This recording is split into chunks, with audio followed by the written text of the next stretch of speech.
Bonjour à tous et bienvenue dans cette vidéo de Brufotech où je vais vous parler de l'impact environnemental des aliments. Cette vidéo est divisée en trois parties. En première partie, on verra en quoi consiste l'impact environnemental des aliments et comment il se mesure. Il se peut que cette première partie vous semble un peu abstraite, mais elle me semble importante pour comprendre la suite de la vidéo. On va ensuite décortiquer les principaux maillons de la chaîne alimentaire pour nous aider à identifier lesquels ont le plus gros impact sur l'environnement. Enfin, on va explorer des pistes d'action concrètes pour les entreprises qui vendent des aliments au consommateur final. Bonne vidéo!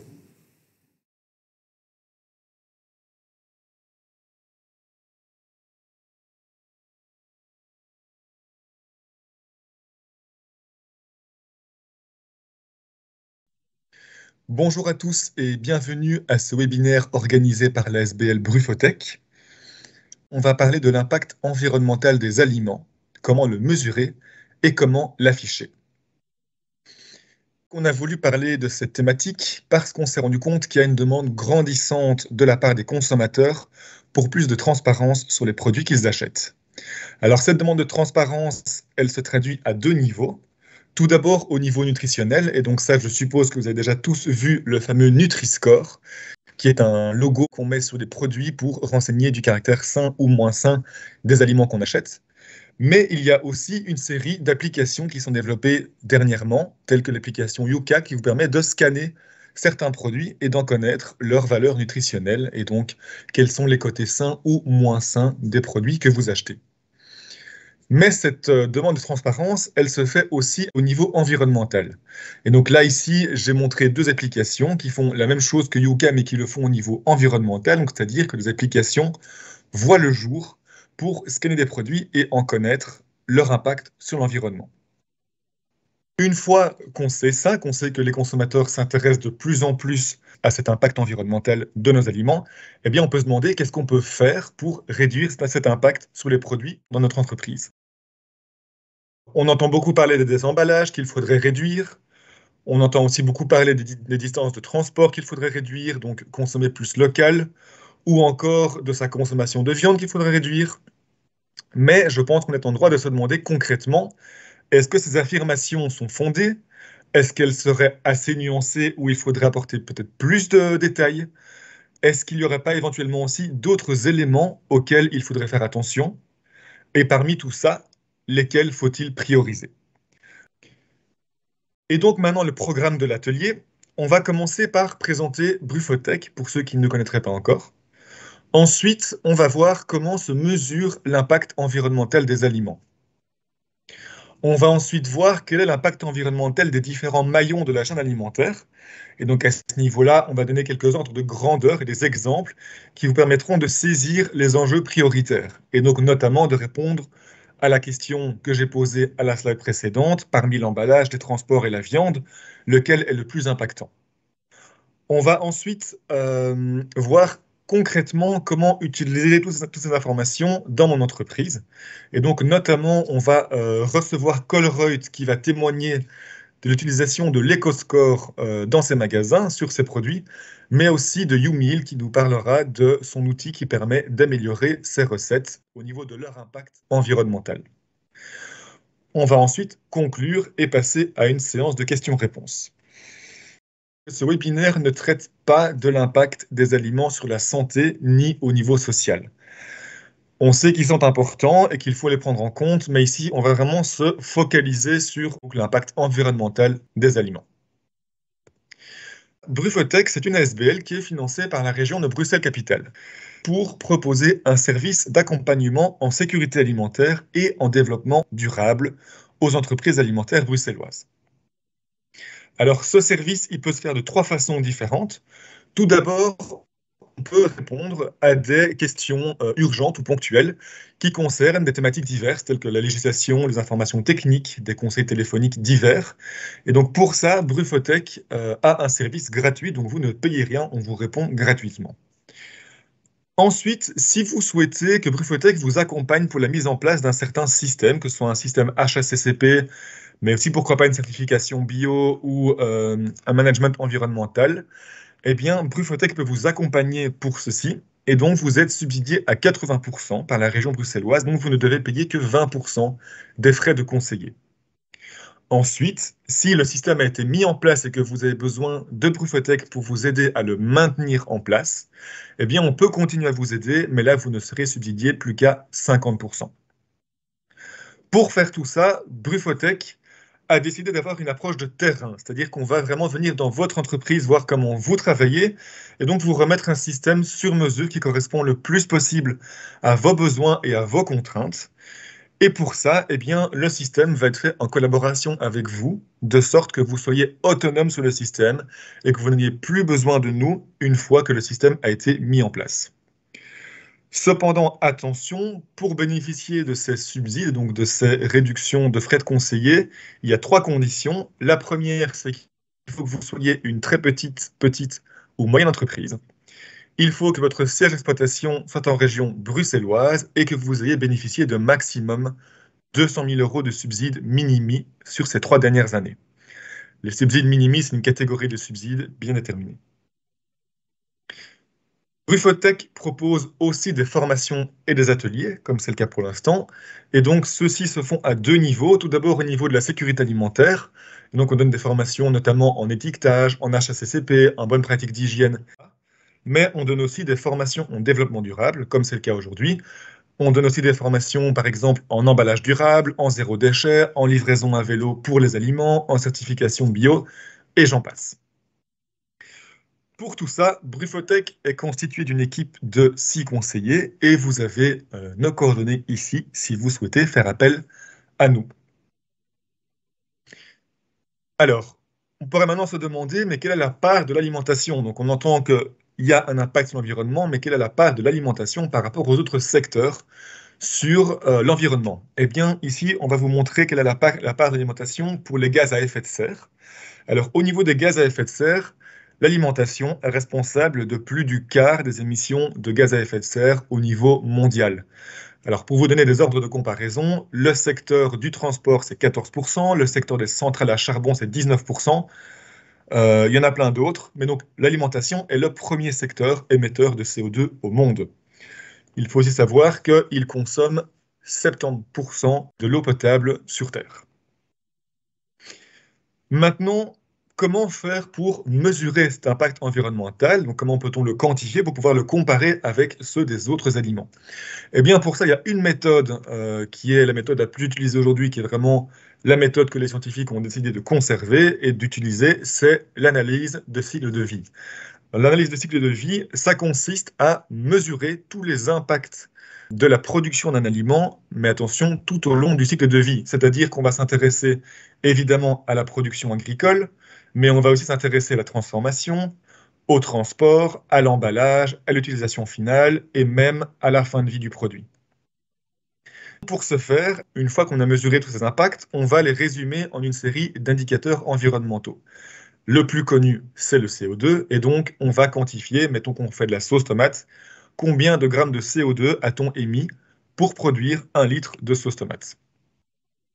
Et ensuite, il faut ramener ces impacts à une unité de référence. Et donc, le plus commun, c'est le kilogramme. On peut aussi parler parfois du litre. Mais donc, c'est-à-dire, à quelle quantité finale va-t-on ramener l'impact qu'on a mesuré? Alors, ce qu'il faut savoir, par contre, c'est que les indicateurs environnementaux, il y en a plusieurs. On pense tous au CO2, mais il y a plusieurs autres façons de mesurer l'impact sur l'environnement, telles que l'utilisation d'eau potable ou encore l'utilisation de ressources qui sont en quantité limitée. Alors, il y en a plein d'autres indicateurs, on les verra par la suite.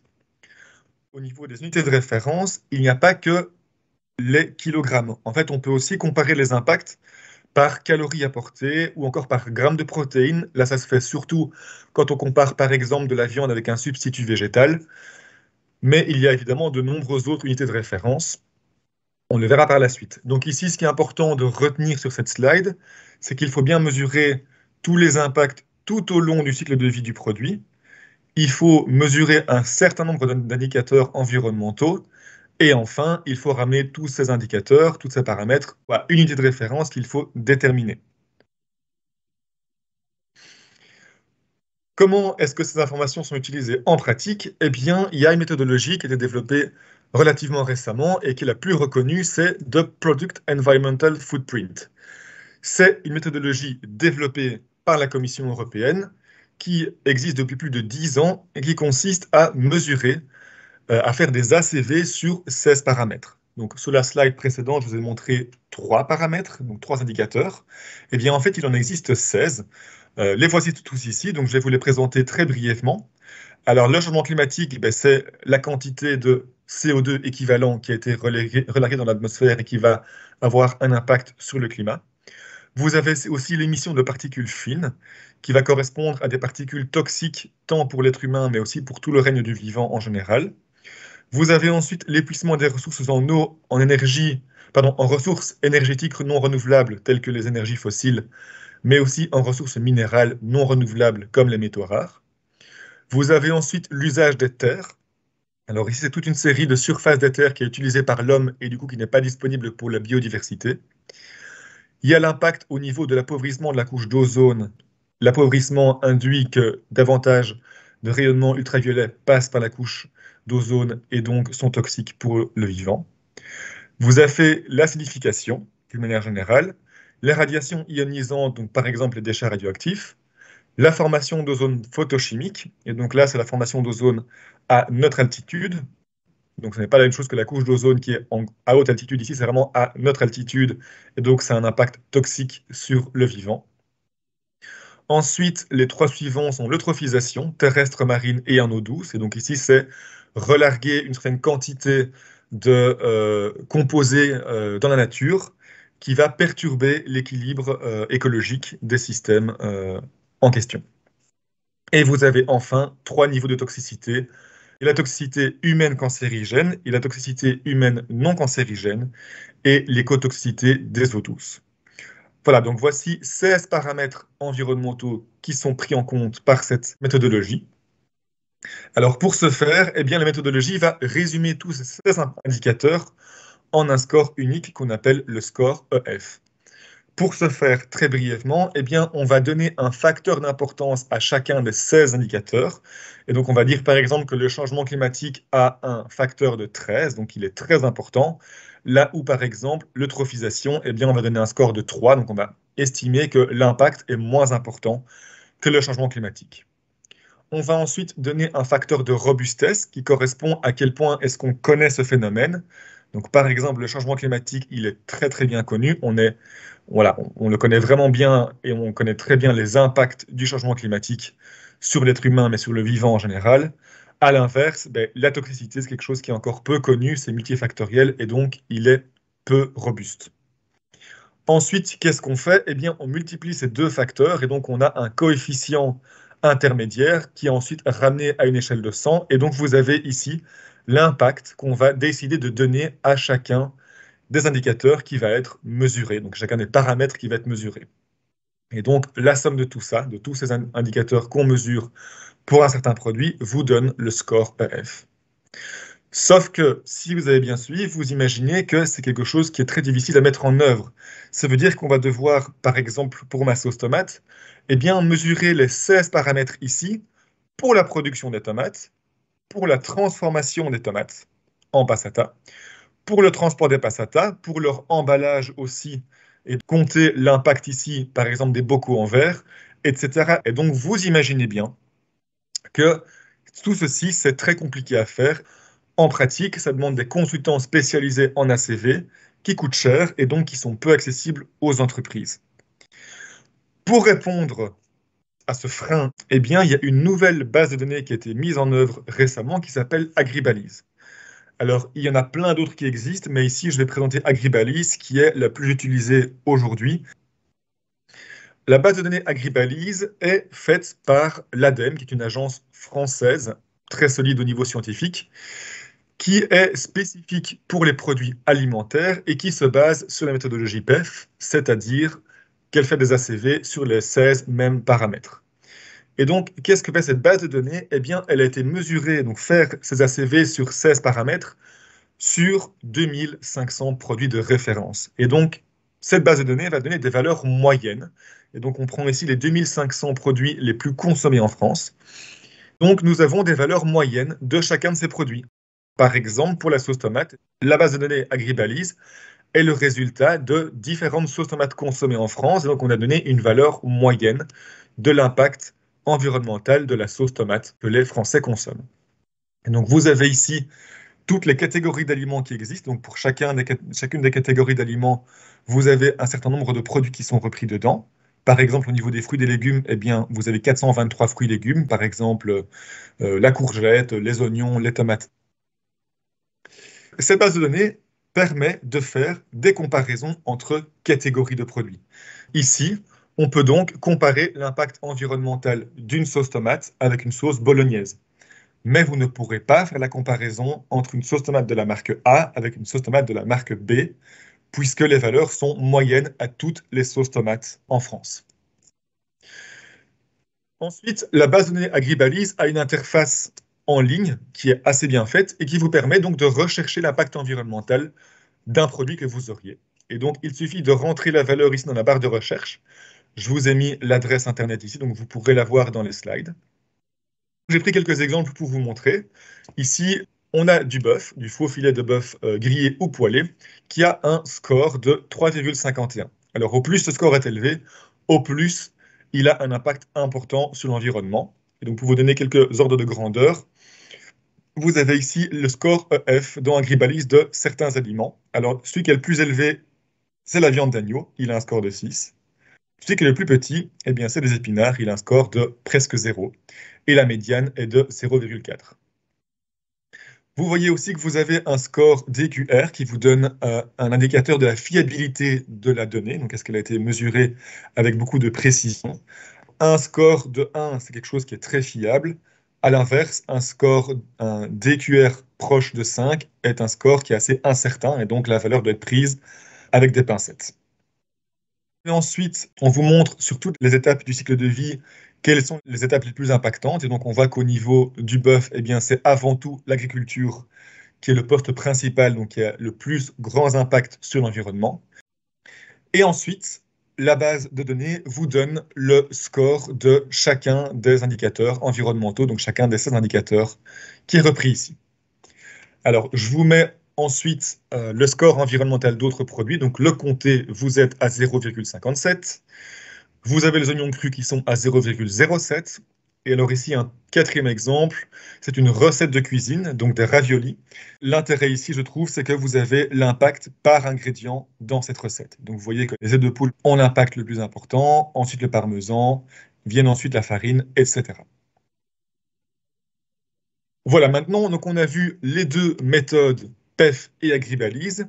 Ce qu'il faut savoir, c'est que malgré leurs nombreuses forces, elles ont aussi certaines limites. Alors, la première limite, c'est que certains impacts sont sous-évalués. Parmi les 16 indicateurs qu'on a vus, eh bien, malheureusement, ils ne prennent pas en compte certains impacts, en tout cas pas suffisamment. Et c'est notamment le cas de la toxicité et de l'écotoxicité, qui sont deux variables qui sont insuffisamment prises en compte dans ces deux méthodologies. Par ailleurs, l'impact sur la biodiversité n'est pas assez bien mesuré et pris en compte. Et enfin, le stockage du carbone dans le sol, lui non plus, n'est pas assez bien pris en compte dans cette méthodologie. Ça veut dire que concrètement, eh bien, certaines pratiques sont avantagées dans ces bases de données et devraient être davantage pénalisées, comme c'est le cas par exemple des produits phytosanitaires, qui ont un effet sur l'écotoxicité et donc sur la biodiversité, qui n'est pas assez pris en compte par les méthodologies PEF et Agribalise. À l'inverse, d'autres pratiques eh bien, ne sont pas assez avantagées et devraient être davantage valorisées si on prenait en compte leurs réels impacts. Et c'est notamment le cas de pratiques agricoles favorables à la biodiversité, telles que le fait de mettre des bandes enherbées ou des haies autour des parcelles agricoles. Maintenant qu'on a vu tout ça, je vous propose de passer à la suite, c'est-à-dire voir quels sont les impacts environnementaux des différents maillons de la chaîne alimentaire. Pour ça, j'ai été reprendre la base de données d'Agribalise et pour les 2500 produits d'Agribalise, j'ai repris la moyenne de chacune des étapes de production, donc chacune des étapes du cycle de vie. J'ai pris la moyenne de la production agricole, la moyenne de la transformation, etc. Et vous allez voir que les résultats sont assez surprenants. J'ai donc obtenu le score EF moyen de chaque maillon de la chaîne alimentaire. Et qu'est-ce qu'on voit? Eh bien, sur le schéma, on peut voir que l'agriculture est le poste numéro 1. Et donc, c'est vraiment là que se passe la grande majorité, donc presque 90% des impacts des aliments se jouent au niveau de la production agricole. Vient ensuite la transformation, qui est responsable en moyenne de 7% de l'impact environnemental des aliments. Et vient ensuite les emballages et le transport, et donc c'est là que j'étais assez étonné, que seuls 3% de l'impact moyen des aliments provient de l'emballage, et la même chose pour le transport. Il vient ensuite la distribution et la consommation, avec chacun 2% et 1% respectivement. Maintenant, ce qu'on va faire, c'est qu'on va s'intéresser à chacun de ces maillons de la chaîne alimentaire et voir de près qu'est-ce qui peut être fait pour réduire l'impact environnemental de ces maillons. Alors, on va commencer par le plus petit vers le plus grand et on ne va pas parler des deux plus petits, donc on ne parlera pas de la consommation et de la distribution parce que c'est quelque chose qui est difficile à mesurer et on a peu de prise là-dessus. Donc, on va commencer directement par le transport. Donc, le transport, pour rappel, comme je l'avais dit, c'est seulement 3% de l'impact environnemental moyen. Ici, j'ai repris donc, des données qui sont disponibles sur le site de l'ADEME et qui nous donnent les émissions de gaz à effet de serre par moyen de transport de marchandises. Pour pouvoir les comparer, il a fallu ramener ces valeurs pour 1 km parcouru et pour 1 tonne de marchandises transportées. Alors attention, avant d'aller plus loin, je précise ici, on est bien sur des gaz à effet de serre. On n'est pas sur le score EF, malheureusement j'aurais aimé avoir cette valeur, mais elle n'est pas disponible, et donc la comparaison ici va se faire seulement au niveau climatique. Le moyen de transport le mieux sur l'environnement, en tout cas qui a le moins grand impact sur l'environnement, eh bien c'est le train, qui a un score EF donc de 0, qui émet 0,002 kg de CO2 pour une tonne de marchandises transportées sur 1 km. Vient ensuite le bateau cargo, qui lui émet environ 10 fois plus de gaz à effet de serre pour une même distance et pour une même quantité de marchandises transportées.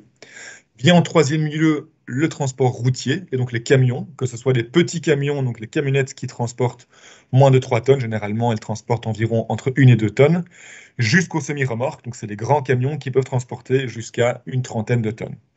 Et donc vous voyez que les grands camions sont bien plus optimisés que les petites camionnettes et évidemment que les voitures personnelles.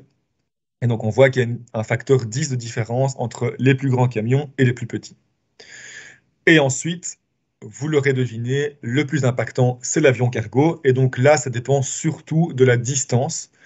L'avion émet essentiellement des gaz à effet de serre au décollage et à l'atterrissage. Et donc, au plus la distance parcourue est grande, donc sur plus de 3500 km, vous avez un impact, donc 1 kg de CO2, alors que cette petite distance, on est à 3 fois et demi cette valeur-là. Une petite subtilité qui doit être mise. Donc, le bateau a l'air très intéressant ici. Attention, je rappelle, on parle des gaz à effet de serre sur ce schéma-ci. Il faut savoir que les bateaux utilisent la fraction lourde du mazout, et donc il y a la fraction de moins bonne qualité. C'est une fraction qui émet particulièrement beaucoup de particules fines. Concrètement, pour savoir à combien s'élèvent les émissions de gaz à effet de serre des moyens de transport, eh bien, j'ai fait quelques simulations d'approvisionnement d'1 kg de marchandises en provenance de 3 villes différentes, à différents endroits du globe. Voici les résultats. Le premier, on vient de la ville de Chengdu, donc en Chine, au centre de la Chine. La distance parcourue varie de 9500 km si on est à vol d'oiseau, en avion, à 17 000 km si on passe en bateau, et donc il faut passer un petit peu zigzaguer par la mer. Qu'est-ce qu'on voit ici? On voit évidemment que l'avion est le plus impactant. On voit qu'on émet quand même 10 kg de CO2 par kilogramme de marchandises. Vient ensuite le semi-remorque, donc le camion, avec environ 10 fois moins. Et en troisième position, le bateau cargo, avec 5 fois moins encore que le précédent. J'ai refait la simulation, mais cette fois-ci pour la provenance du sud de l'Espagne. Et donc, encore une fois, on voit que l'avion est le plus important, suivi du semi-remorque à peu près 10 fois moins, et enfin le bateau. Et enfin, une troisième simulation, là c'est en provenance de Marchand-Famenne, on voit qu'on émet 0,04 kg de CO2 dans une camionnette. Alors, c'est important d'avoir des ordres de grandeur et de pouvoir comparer. Et donc, je vous ai remis parmi les 4 aliments que j'ai montrés dans la base de données Agribalise, les émissions de gaz à effet de serre pour 1 kg de marchandises. Et donc, c'est important de voir que même si l'avion ici reste très important, l'impact ici reste 4 fois plus faible que 1 kg de bœuf. Alors cet impact est quand même non négligeable, il est effectivement important. Si par exemple on avait importé du fromage, eh bien là on serait effectivement à un impact supérieur à l'impact du comté en général. Mais donc ce qu'on peut voir, c'est que d'une manière générale, l'impact environnemental du transport est très souvent marginal comparé à l'impact environnemental des aliments, sauf dans le cas évidemment de l'avion. Comme je l'ai dit, l'impact environnemental, pour conclure, est avant tout lié à la distance, mais aussi aux moyens de transport. Donc, il va donc falloir éviter avant tout les aliments qui ont été transportés par avion. Pour le reste, donc pour les autres moyens de transport, on a vu que l'impact environnemental est presque toujours marginal comparé à celui de l'aliment d'une manière générale, notamment de sa production agricole. La solution la plus écologique, évidemment, c'est le vélo. Si vous voulez en savoir plus, je vous rappelle que Brufotech a donné un webinaire là-dessus, donc comment livrer ses aliments en vélo cargo en ville. Dans les diapositives, vous pourrez retrouver le lien vers l'enregistrement. Donc, ce webinaire a été enregistré et se trouve sur YouTube en libre accès. Petite nuance qui est aussi à faire ici, c'est qu'il faut faire attention que le local a d'autres vertus, notamment au niveau social et économique, et je pense que c'est important de les mentionner. Au niveau social, il faut savoir que le transport a de nombreux impacts sur la santé humaine, sur les accidents de la route, les embouteillages, etc. Une étude anglaise a essayé de quantifier tout ça. Quel est le coût des transports d'aliments au niveau national? Cette étude montre qu'il coûte 11 millions de dollars par an à la société. Plus de la moitié de ces coûts est lié aux embouteillages et aux accidents de la route, et seuls 10% des coûts sont environnementaux. L'impact sur l'environnement ne fait pas tout, il faut aussi prendre en compte les autres impacts, notamment au niveau socio et économique. Au niveau économique, le fait d'importer des marchandises d'autres pays, notamment des pays plus pauvres, peut provoquer des fluctuations de prix dans ces pays d'origine et donc déséquilibrer le marché local. Passons maintenant aux emballages alimentaires. Pour rappel, eux aussi sont à 3% de l'impact environnemental moyen des aliments consommés en France. Je vous ai mis ici un petit tableau qui reprend l'impact environnemental, donc les facteurs d'émission. Donc attention, on parle encore une fois de kilogrammes de CO2. L'information n'est disponible qu'à ce niveau-là. Par kilogramme d'emballage. Les impacts ici sont ramenés à 1 kg d'emballage. Les lignes qui sont en grise, ce sont les métaux. Celles qui sont en brun, ce sont les papiers et les cartons. Celles qui sont en bleu clair sont les plastiques. Celles qui sont en bleu foncé sont les bouteilles, donc le verre. Et enfin, ceux qui sont en noir, c'est le reste. On voit qu'il y a différents facteurs d'émission en fonction du type d'emballage. Cependant, ici, on pourrait être tenté de penser que du coup, le verre est beaucoup plus écologique que le plastique et que le reste. Ce n'est pas forcément le cas. Ce qu'il faut savoir, c'est que pour une même quantité de produits, il faut généralement 30 fois plus de verre que de plastique. Donc, pour l'exemple ici de 1 litre d'eau, s'il faudra 10 grammes de plastique pour une bouteille en plastique pour stocker 1 litre d'eau, eh bien, il faudra à peu près 300 grammes de verre pour cette même quantité d'eau. Et donc, ça veut dire que l'impact environnemental entre le verre et le plastique n'est pas toujours très évident de savoir lequel est le plus intéressant ou lequel est le moins polluant. Quelques petits exemples concrets maintenant pour, encore une fois, avoir des ordres de grandeur. Je vous ai mis ici 4 aliments différents, donc du steak haché de bœuf, du fromage de chèvre, de l'huile d'olive, tous les 3 emballés dans du plastique, et enfin du vin blanc dans du verre à usage unique. Et voici leur impact. Donc ici, c'est le score EF de ces emballages. On voit que effectivement, dans ce cas-ci, donc le verre à usage unique, l'impact du verre est plus important que celui du plastique. Et à titre de comparaison, je vous ai mis ici l'impact environnemental total du produit.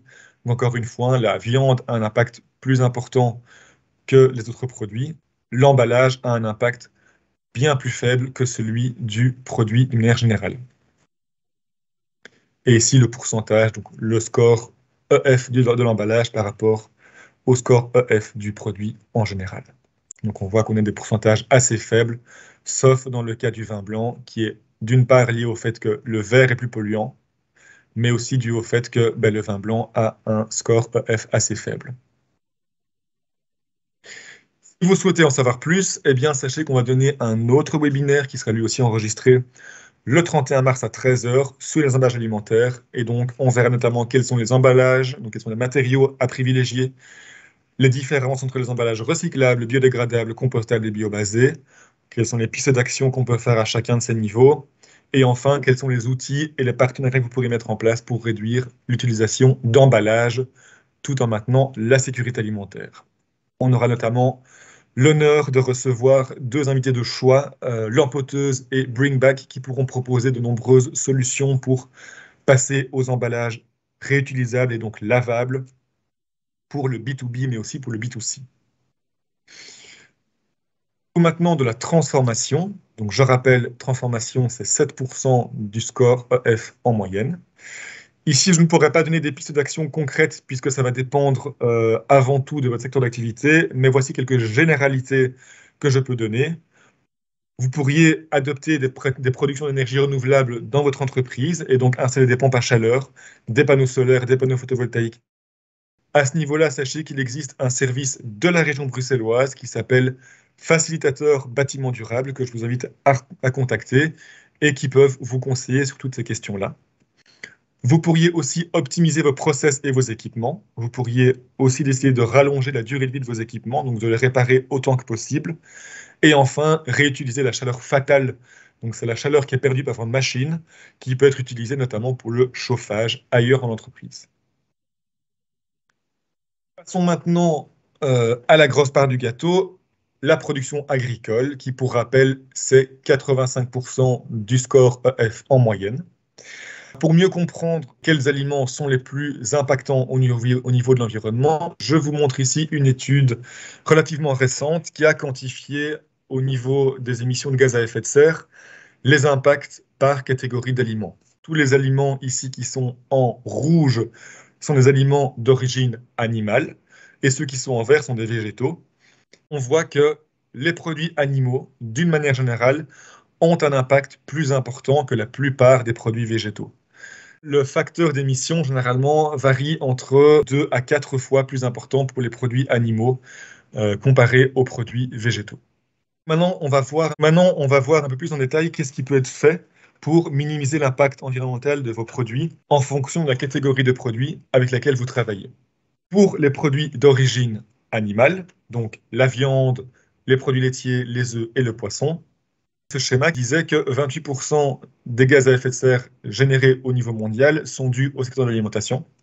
Eh bien, ce qu'il faut savoir, c'est que 62% de ces émissions sont générées par les produits animaux. Et donc, s'il fallait modifier ce graphique, ça devrait être comme ça. 17% des gaz à effet de serre au niveau mondial sont générés par les produits animaux, alors que 11% sont dus aux végétaux. Mais ce que le graphique de la page précédente ne montrait pas, c'est qu'il y a une certaine variabilité pour une même catégorie d'aliments. Et donc, en fonction de la pratique agricole selon laquelle l'aliment est produit, vous avez un impact environnemental qui peut être plus ou moins important. Et donc, par exemple, ici, pour le mouton, on peut voir que l'impact environnemental varie entre environ 10 kg de CO2 par kilogramme d'agneau jusqu'à 25. Et donc, on a un facteur 2,5. On peut aller voir ensuite, par exemple, pour le poulet, on varie d'un facteur d'environ 3 jusqu'à 12. Et donc, encore une fois, il y a un facteur 4 ici pour un même produit. Et donc, il y a une marge de manœuvre qui peut être faite pour améliorer l'impact environnemental d'une certaine viande ou un produit d'origine animale en général. Qu'est-ce qui peut être fait d'une manière générale pour réduire l'impact environnemental de ces aliments? La chose la plus évidente, c'est de réduire sa consommation de produits d'origine animale. Avant tout, limiter en priorité les viandes rouges. Donc les viandes rouges sont les viandes de ruminants et les ruminants émettent, de par leur digestion, du méthane, qui est un gaz à effet de serre très puissant. Vous pouvez aussi choisir des produits animaux qui sont produits, entre guillemets, plus durablement. Concrètement, pourquoi est-ce que l'élevage est si émetteur en gaz à effet de serre? Pour 1 kg de viande, il faut généralement de 3 à 10 kg de nourriture, donc que ce soit des céréales, du soja, etc., pour avoir fait grandir cet animal d'élevage. L'impact principal de l'élevage, c'est l'alimentation. Et donc, il faut privilégier avant tout le pâturage pour les animaux qui peuvent pâturer, donc les ruminants. Ensuite, privilégier les céréales et en dernier lieu, le soja. Pourquoi le soja en dernier lieu? Parce que c'est un aliment qui vient souvent de pays lointains dans lesquels il y a beaucoup de déforestation pour étendre les surfaces agricoles.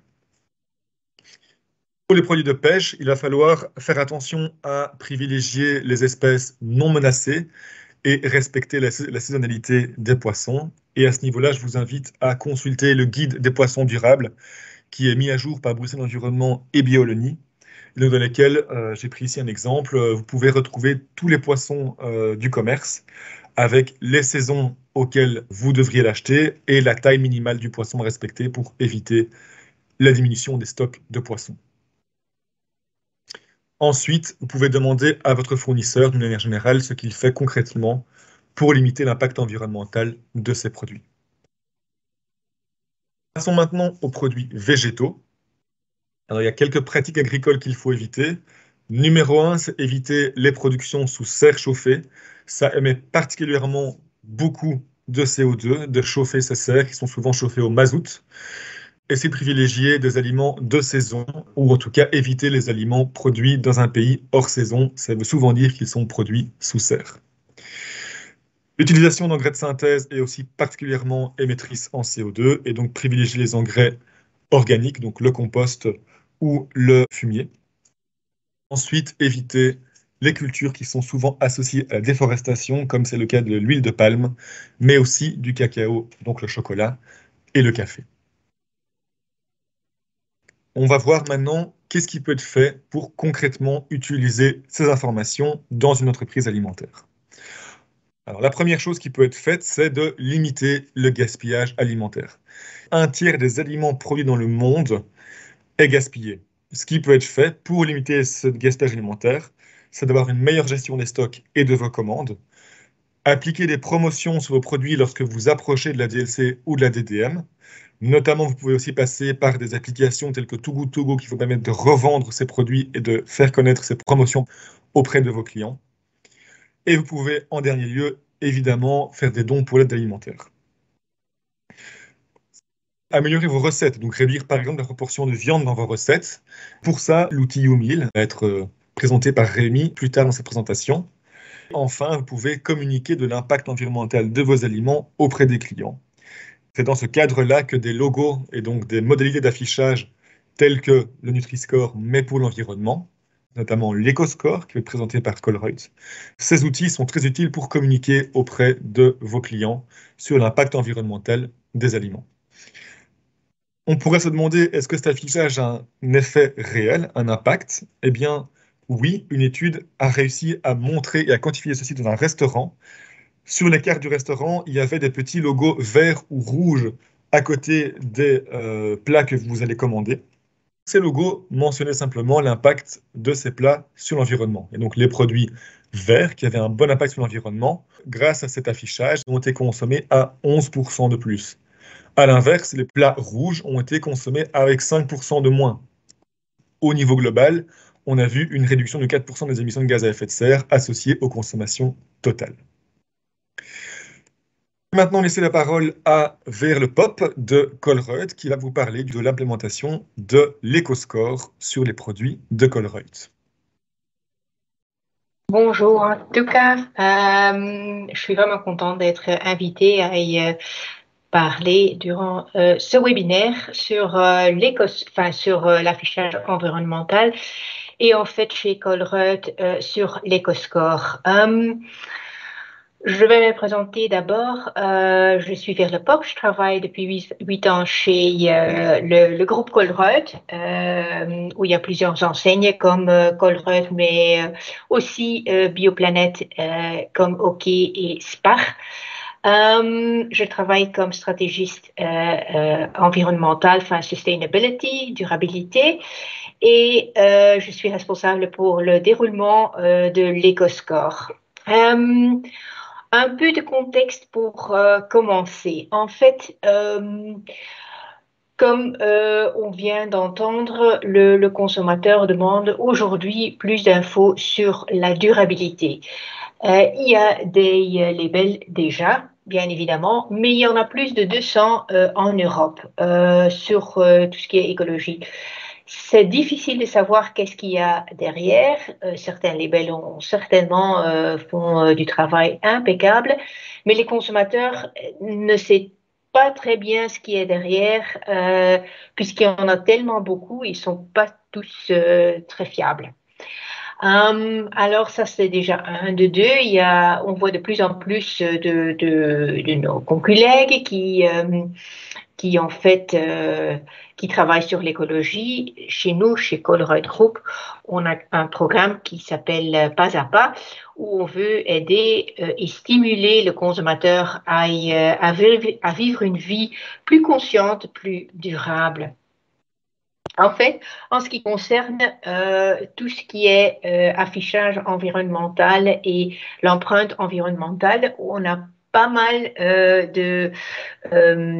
d'expériences. En fait, entre 2013 et 2017, on a participé au OEF.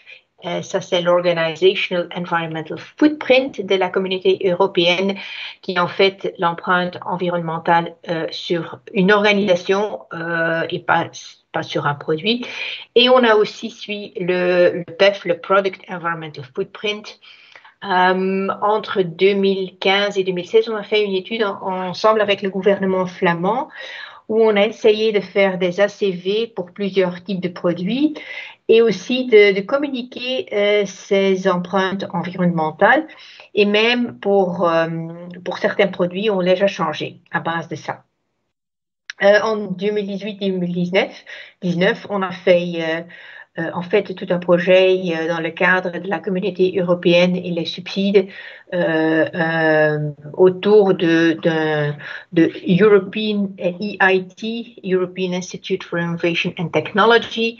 Ça, on a fait ensemble avec ASTI, qui est en fait un institut en Espagne, l'Université catholique de Louvain et Valio, qui est en fait une entreprise finlandaise laitière. Et en 2020, on a fait un test avec des ACV, des vrais ACV de fins fournisseurs 80 produits. À base de tout ça, on peut en fait conclure que le PEF, ça vaut absolument la peine. On est convaincu que ça va beaucoup plus loin que seulement les effets les CO2. Il y a 16 catégories d'impact. C'est selon l'ACV, ça vaut vraiment la peine. C'est une méthodologie qui est bien approfondie, mais quand on arrive à l'affichage environnemental, c'est extrêmement difficile parce que ça demande énormément d'efforts, énormément d'argent et énormément de temps pour réaliser des ACV des produits. Pour nous, environ, il faut compter entre 10 cas et même plus pour un ACV pour un produit, et il faut compter quelques mois. Alors, nous, en tant que retailer, distributeur avec des milliers de produits, c'est pas possible en ce moment. Au même temps, on voit qu'il y a une demande du consommateur qui demande vraiment aide-moi. Il y a aussi cette urgence dans le monde entier où on voit que, oh là là, il y a quand même un impact énorme de tout ce qui est food et l'alimentation. Alors, voilà, arrive l'EcoScore l'année passée, début janvier. L'EcoScore a été lancé en France par un collectif français indépendant, un collectif indépendant. C'était en fait dans le cadre d'un pilotage du gouvernement français, un pilotage sur l'affichage environnemental. Et en fait, ils ont lancé ça d'abord qui est derrière, entre autres le Yuka qu'on a vu tantôt. Le Yuka est derrière, aussi bien l'Eco2 que quelques applications en France, surtout qui montrent l'impact environnemental. Chez nous, on a décidé que c'était une méthodologie qui aujourd'hui n'est peut-être pas à 100% parfait, mais bon, on peut se demander quelle méthodologie est à 100% parfait, mais au moins il y a un fond scientifique, c'est bien fondé, c'est robuste, c'est une méthodologie robuste qui est basée sur l'agribalie, ça on va voir plus tard, et au moins on peut l'utiliser à court terme sur un tout grand panier de produits, ce que pour nous est très important parce que là, on peut mettre le score sur énormément de produits. Aujourd'hui, on le fait déjà sur des milliers de produits. En fait, on voulait être le premier acteur belge pour guider le client. On l'utilise ou on montre déjà l'éco-score sur l'application Smart with Food, sur Extra, sur MyColruyt ou bientôt sur Collect & Go. Il y a déjà des emballages de nos produits propres Boni et Boni Bio. On veut motiver nos clients et vraiment apporter un soutien.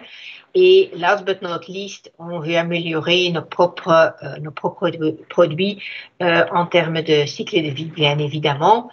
Et surtout, pourquoi l'éco-score? C'est faisable, c'est faisable à court terme, c'est compréhensible par le consommateur, ça, c'est très proche du Nutri-Score, et voilà. C'est pour cela qu'on a décidé d'introduire l'éco-score, pas comme pilote, mais en fait, on fait tout un déroulement déjà. On l'a lancé il y a presque un an, c'était le 10 mars en 21. Là, on a eu énormément d'échos dans la presse.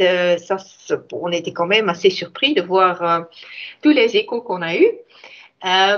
Et chez nous, il y a eu des campagnes dans les journaux, sur les réseaux sociaux, mais aussi à la télévision, aux radios. Peut-être vous avez déjà entendu des spots ou vu des spots à la télé. Voilà. En même temps, on montre l'éco-score sur nos applications digitaux, en pack, c'est déjà visible, et en magasin. Bon, de quoi s'agit l'éco-score? D'abord, ça part de l'ACV des données, mais à base de données secondaires, à base de cette base de données Agribalise, qui a été développée en France depuis 2014. C'est la copropriété de l'ADEME ensemble avec INRAE. C'est basé champ à l'assiette, ACV, toute la chaîne. C'est basé sur la méthodologie PEF, ce qui était très, très important pour nous, basé sur les 16 catégories d'impact. Et il y a déjà une certaine granularité, c'est-à-dire il s'agit de 2500 catégories de produits. Bon, des catégories, ça veut dire c'est par exemple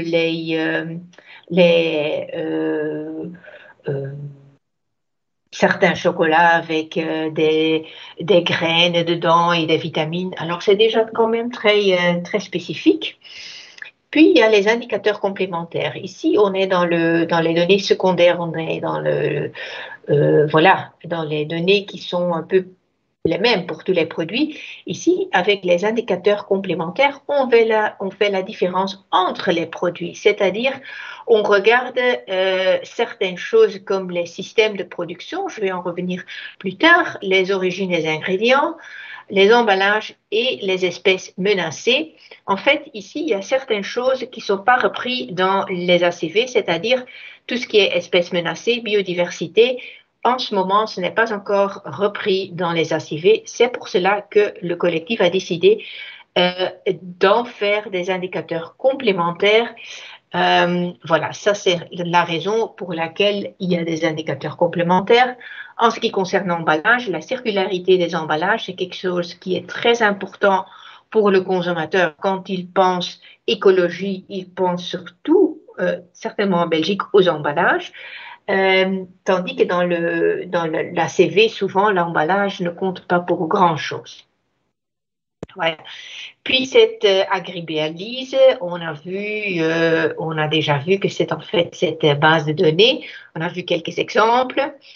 En ce qui concerne les indicateurs complémentaires, il y a des labels qui reçoivent des points extra, comme Déméter, Nature et Progrès. Ce sont des labels bio, mais quand même assez qui vont assez loin, plus loin que le label de la communauté européenne.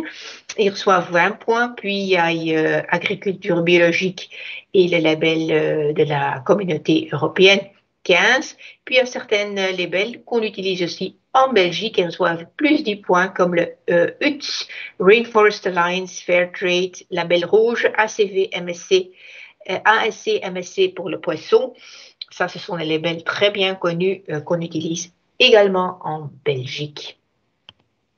Puis, après, approvisionnement local, bon, d'où viennent les ingrédients? Et ça ne veut pas dire où est fait la production, mais d'où viennent les ingrédients. Par exemple, le chocolat est fait en Belgique, mais bien évidemment, les fèves ne viennent pas de la Belgique.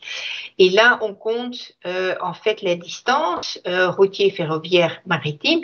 C'est tout calculé à base du pays d'où viennent les ingrédients jusqu'en Belgique.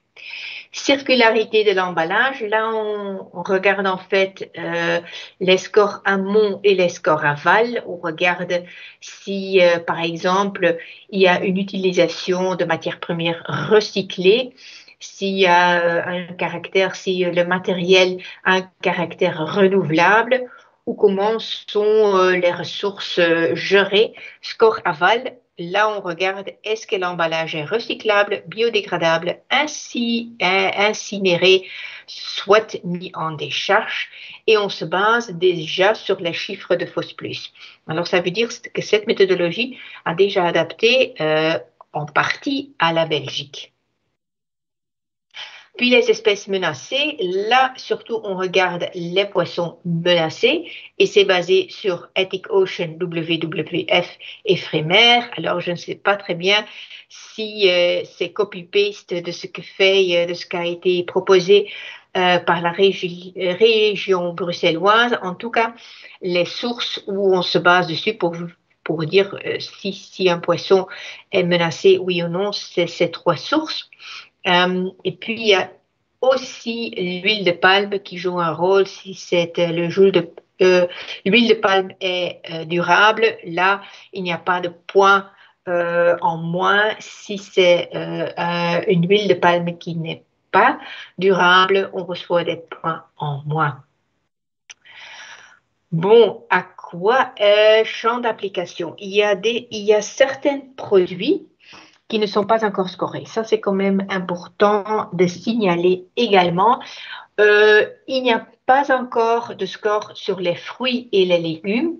Pourquoi? Parce qu'il y a cet aspect de saisonnalité qui est extrêmement difficile de déterminer et où le collectif est toujours en train de penser comment est-ce qu'ils vont intégrer cet aspect de saisonnalité. Parce que bon, là, on a en Belgique, est-ce qu'il faut tenir compte de la saisonnalité en Belgique ou est-ce qu'on peut également tenir compte de la saisonnalité par exemple aux Pays-Bas et en France. Et bon, qu'est-ce qu'on fait avec la saisonnalité si les fruits et les légumes qui viennent d'Espagne en hiver ont moins d'impact de ce qu'on fait ici. Alors ça, c'est quelque chose de très difficile. Puis il y a les boissons rafraîchissantes et l'eau n'ont pas encore d'éco-score. Et la raison pour cela, c'est que les données en agribalise ne sont pas encore très fiables. Tous les boissons rafraîchissantes et les eaux en bouteille recevraient une score A, ce qui n'est pas très correct en fait. Il s'agit seulement d'une score pour l'alimentaire. Aujourd'hui, on n'a pas encore de score, éco-score pour les produits non alimentaires. Pourquoi? Parce qu'il y a quand même une différence entre l'alimentaire et le non alimentaire. En PEF, Product Environmental Footprint, on a en fait tout ensemble, mais ça veut dire que si on regarde A jusqu'à E, tous les produits alimentaires seraient toujours en C, puisqu'on compare en fait une pomme avec des batteries ou des portables. Alors c'est un peu bizarre et certainement c'est aussi important de signaler que l'éco-score donne une vue sur en catégorie de produits, mais aussi entre catégories de produits. Alors, on peut comparer les différentes catégories de produits et on peut aussi faire une comparaison en catégories. Ça veut dire que les produits à base de viande auront toujours D ou E et peut-être C pour le poulet, tandis que les produits à base de plantes auront toujours des scores A, B, E, A, B, C. Sauf par exemple les noix, ça de temps en temps il y a un D aussi. Les plats préparés n'ont pas encore d'éco-score. Pourquoi? Parce que la saisonnalité est difficile à déterminer. À quoi est-ce que ça ressemble? Bon, moi j'ai pris l'exemple de notre lait bio demi-écrémé qui reçoit une score B. Cycle de vie plus bonus-malus. Là, bon, le fait que ce lait reçoit aussi le label bio, ça donne des points en plus. Et puis l'emballage est assez recyclable, pas d'effet sur la biodiversité et l'origine c'est la Belgique, alors des points en plus. Ça donne en tout 78 sur 100, soit une score B. Peut-être vous vous demandez quel est l'effet. Est-ce que ça a un effet sur les consommateurs? Bon, on vient de faire une étude de marché sur tous les Belges en fait, pas seulement sur nos clients, mais sur tous les Belges.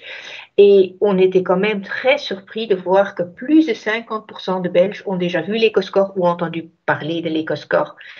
Ce qui est énorme. Après un an, c'est vraiment quelque chose d'assez surprenant. Bon, c'est vrai, on a fait pas mal de publicité là-dessus, mais quand même, apparemment, ça a bien pris et le taux est vraiment très élevé déjà.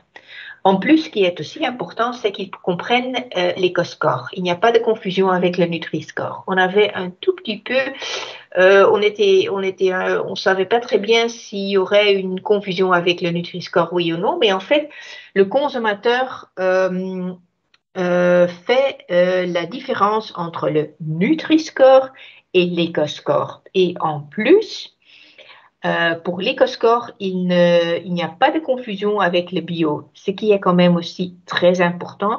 Le consommateur sait déjà que l'éco-score, c'est une score qui dit quelque chose sur l'impact environnemental et ça ne veut pas dire que c'est du bio. En ce qui concerne les impacts sur les ventes, ça c'est un peu trop tôt.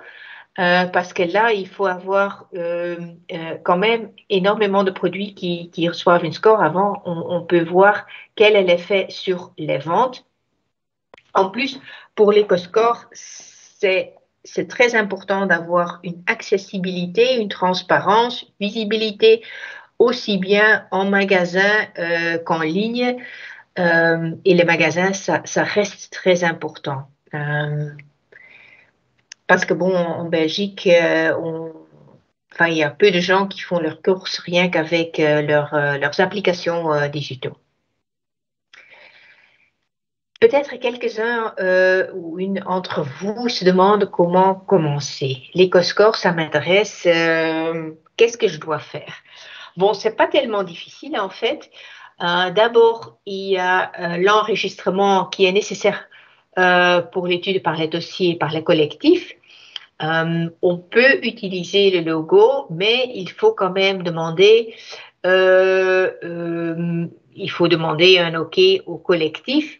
Il regarde comment l'éco-score a été calculé. La procédure pour l'enregistrement, voilà, ça se trouve ici. Lorsque le logo est utilisé, et si l'exploitant réalise les calculs de l'éco-score, le fichier en Excel doit être transmis au collectif pour un audit. Eux, ils regardent si en fait le calcul est fait comme il faut. Le Eco 2 compte environ 1,50 € par produit pour contrôler si les calculs ont été faits comme il faut. Il y a un Excel disponible sur leur site de l'EcoScore, mais c'est un Excel qui en fait est valable pour la France. Pour la Belgique, on l'a déjà adapté. En fait, la calculation peut être faite par Eco2. Chez nous, on a un start-up qui s'appelle Smart Wet Food qui pourrait faire les calculs pour vous également. Le plus important dans ce calcul, c'est surtout, et ça c'est aussi le plus difficile, c'est faire le mapping en agribalise entre produits et le produit correct en agribalise. Ça, c'est en fait l'aspect le plus difficile du calcul.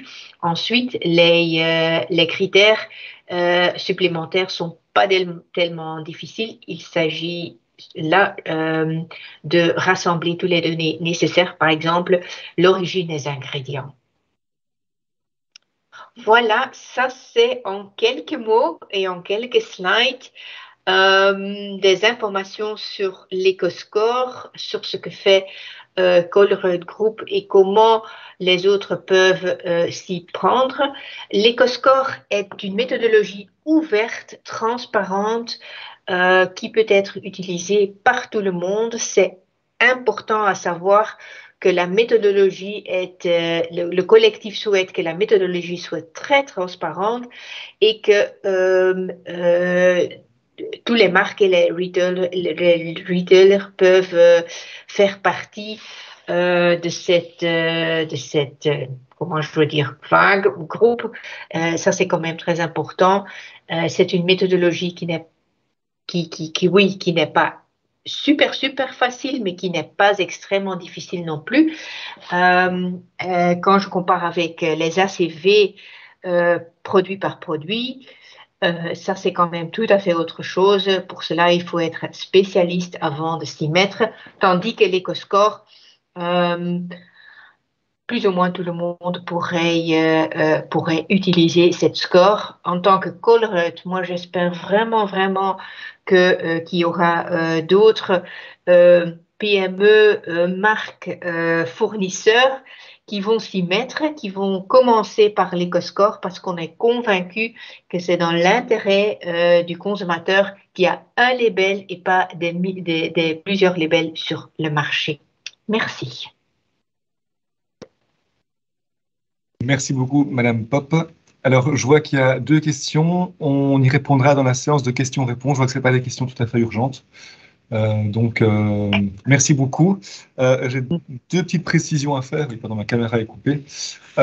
Concernant le coût de l'audit que Madame Pop a communiqué. Donc, c'était un coût d'audit que j'avais communiqué à Madame Pop, que en fait, j'avais reçu, donc je l'avais demandé à Eco2. Je tiens à spécifier que c'est 1,50 € par produit, mais c'était pour une demande de 4000 produits, si mes souvenirs sont bons. Donc, attention à mettre en contexte. Si vous demandez pour un nombre plus réduit, ce sera, j'imagine, plus cher.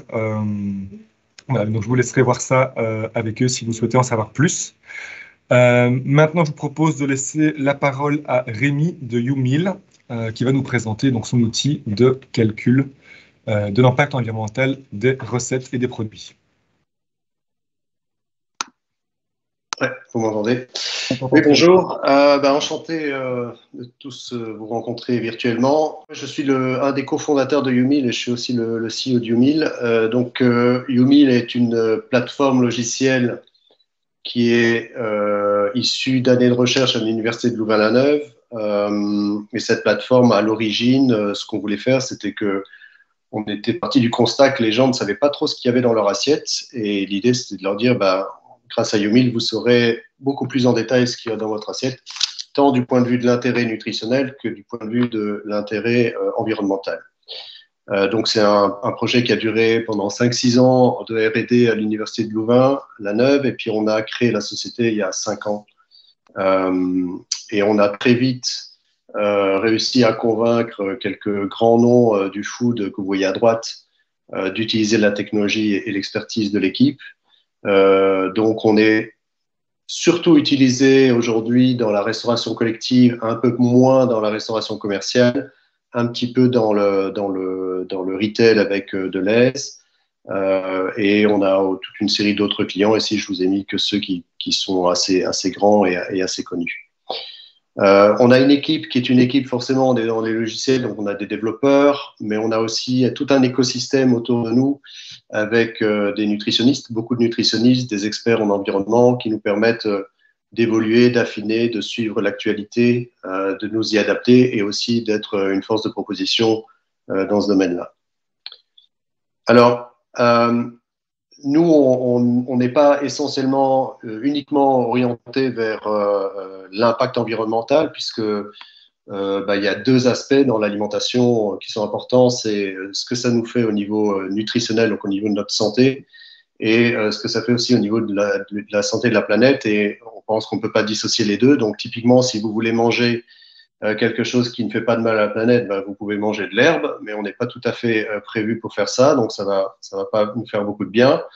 Donc, il y a quoi qu'on fasse, on a un impact, donc c'est toujours trouver l'optimum pour qu'on ait un minimum d'impact, mais qu'on ait aussi un maximum de bénéfices pour notre santé. Donc, on a ici, vous avez l'éventail des paramètres qui peuvent être calculés par YouMeal. Donc, au niveau des allergènes, on va traiter toute la partie notamment qui nécessite les déclarations obligatoires. Au niveau des allergènes, les nutriments, ici vous avez deux exemples, mais on en fait toute une flopée, notamment aussi les vitamines et les minéraux. On calcule les scores et on s'adapte aussi à l'évolution. Donc, on calcule le Nutri-Score depuis un certain nombre d'années. L'Eco-Score, on le calcule depuis quelques mois et on est très à l'affût de tout ce qui arrive et tout ce qui peut être considéré comme utile sur le marché. Et donc, quand on peut le calculer, on le calcule. Au niveau environnemental, là, je vais beaucoup insister aujourd'hui là-dessus puisque c'est le thème. Moi, je ne vais pas le détailler tout de suite. Mais on travaille aussi sur la composition des recettes et des menus avec des détections automatiques, de savoir si des recettes sont avec ou sans additifs, avec ou sans alcool, avec ou sans porc, etc.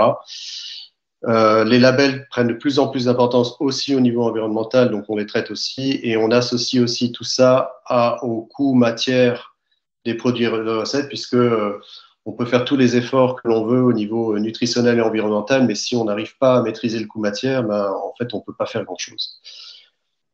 Alors, ce qu'on fait aussi, c'est on fait de très, très gros efforts pour que l'information arrive tant chez l'utilisateur qui va concevoir son produit ou sa recette que chez celui qui va le consommer. Et donc, on propose des outils de communication et des manières de communiquer les résultats multimodales. Donc, on peut travailler tant par tout simplement imprimer des résultats sur un format papier qui va être présenté dans un restaurant collectif, par exemple, ou à travers des écrans, ou à travers une application qui est ici et qui est d'usage très simple. Donc, c'est-à-dire que dans les restaurants qui utilisent YouMeal, les consommateurs ne doivent juste que scanner un QR code et ils arrivent tout de suite dans l'information de toute l'offre du restaurant et là, ils peuvent naviguer dans les plats qui leur sont proposés. Donc, c'est même pas une application qui doit être chargée parce que ça, c'est souvent un obstacle à l'adoption.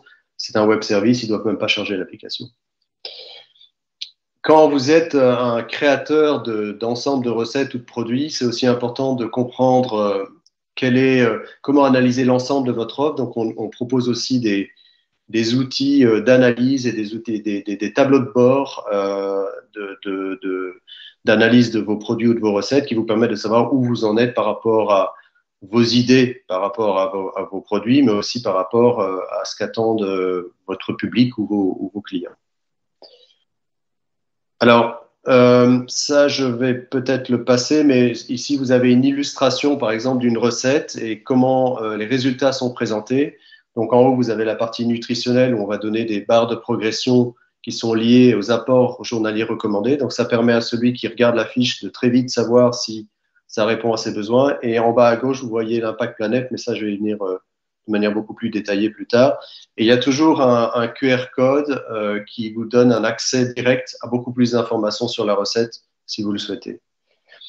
Au niveau des menus, on essaie aussi de faire pas mal d'efforts pour que celui qui crée un menu, par exemple en restauration collective, puisse indiquer des informations de base pour chacun des menus. Et ça, c'est par exemple des choses qui sont pas mal utilisées par certains de nos clients qui travaillent dans la restauration collective dans les écoles et qui envoient ça, par exemple, chaque semaine, ils envoient ce type de menu aux parents qui peuvent voir ce que leurs enfants vont pouvoir manger et quels sont les apports intéressants. Donc ici, vous avez l'application qui est juste présentée. Le détail de la technologie, je vais y passer assez vite, mais je vais quand même vous expliquer comment on fait. Donc nous, on est une société qui va aller chercher des informations dans des bases de données qui sont reconnues d'un point de vue scientifique, donc tant d'un point de vue nutritionnel que d'un point de vue environnemental. Donc on travaille effectivement aussi avec Agribalise, mais pas uniquement avec Agribalise. On travaille aussi avec AgriFootprint, qui est une base de données hollandaise. Et on peut aussi aller chercher des informations dans des recherches, des publications scientifiques si c'est nécessaire. On structure toutes ces données-là et on a aussi développé une technologie qui vérifie ces informations. Dans le domaine nutritionnel, notamment, quand vous regardez les bases de données, les données des fournisseurs de produits composés, il y a énormément d'erreurs dans les déclarations nutritionnelles, notamment, et donc on a développé une technologie intelligente qui est capable vraiment d'appréhender toute cette information-là et de la vérifier. Donc c'est extrêmement important, c'est quelque chose dont on s'est aperçu au cours du développement de YouMeal. On n'imaginait pas qu'il y avait un tel taux d'erreurs et c'est ça qui nous a incité à le faire parce que vous avez à peu près 20% d'erreurs dans les déclarations, même de grands producteurs type Unilever, Danone et Nestlé qui font des erreurs. Là, je vais y revenir aussi. Ça, vous pourrez le regarder à votre aise quand on vous enverra la présentation. Et là, j'arrive sur l'aspect environnemental. Alors, ici, je vais vous présenter un cas extrêmement concret dont vous pourriez vous inspirer pour vos propres activités si c'est nécessaire. On a pris un restaurant collectif de 300 couverts et on s'est dit, premièrement, on va mesurer son impact CO2 et deuxièmement, on va essayer d'atteindre une réduction de CO2 de l'ordre de 30%. Ça, c'était le défi qu'on s'est posé. À l'origine, donc toutes les recettes étaient déjà dans YouMeal puisque c'est un de nos clients qui utilise YouMeal qui dessert ce restaurant-là. Et on a relevé la vente de chacun des plats qui étaient proposés pendant 1 an. Donc, on a le volume de vente de chacun des plats et on a le détail de chacun des plats. Et l'idée, c'était de dire, est-ce qu'on peut réduire de 30% cet impact? Et surtout, est-ce que c'est rapide? Est-ce que c'est simple? Est-ce que c'est duplicable? Est-ce que c'est rentable? Parce que si vous ne savez pas répondre oui à ces 4 questions, eh bien, il n'y aura pas grand-chose qui sera fait. Donc, ça, c'était le défi. Alors, ce qu'on a aussi constaté, c'est que, assez vite en discussion avec notre client, c'est que pour réussir ce genre d'objectif, il y a des conditions qu'il faut avoir remplies et qui sont d'ailleurs indépendantes de l'outil que vous utilisez. Donc, en l'occurrence, ici, YouMeal, c'est que pour arriver à faire ça, il faut une vision partagée au sein de l'équipe qui travaille dans le restaurant et qui conçoit les menus et les recettes. Donc, il faut vraiment fixer un objectif, il faut vraiment que tout le monde se l'approprie parce que sinon, ça ne marche pas. Il faut avoir accès aux données, ce qui n'est pas toujours simple. Donc, nous, on a développé énormément d'expertise pour aller chercher les données là où elles sont, en différents formats, parce que les formats sont souvent très, très variés, quelquefois très difficiles à appréhender, mais on a développé beaucoup de techniques pour le faire.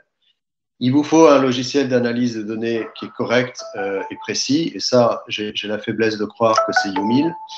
Et il faut de la créativité, et ça, je pense qu'on peut faire confiance aux créateurs de produits et de recettes pour être créatifs.